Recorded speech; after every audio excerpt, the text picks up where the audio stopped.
Man, what even was that? Pontiac has issued a snow squall warning for southern Lapeer County in southeastern Michigan, Oakland County in southeastern Michigan, southeastern Genesee County in Okay, southeastern this is Michigan for me. until 10:15 p.m.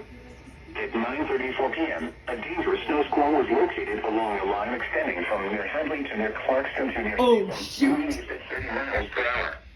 Hazard: intense bursts of heavy snow. Oh, shit. Gusty winds leading to blowing snow and rapidly falling visibility. This couldn't get any worse. Up to 30 miles per hour.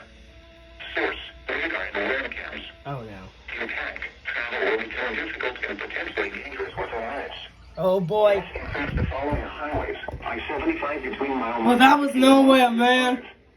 I-96 between mile markers 157 and 167. I-696 between mile markers 1 and 19. Man, what even was that? Between mile markers 164 and 172. M10 between mile markers 13 and D10. M59 between mile markers 38 and 48. Locations impacted include 1. Troy, Southfield, Pontiac, Novi, Grand Blanc, Oh, that's where I live. Beaumont, Sterling Heights, Royal Oak, Lincoln, Birmingham, Rochester, South Lawn, Northville, Hadley, and Goodrich. Slow down. Rapid changes in visibility and road conditions are expected with this dangerous snow squall. Be alert for sudden whiteout conditions. Oh, I will. These are the 9 p.m. Man, what even was that?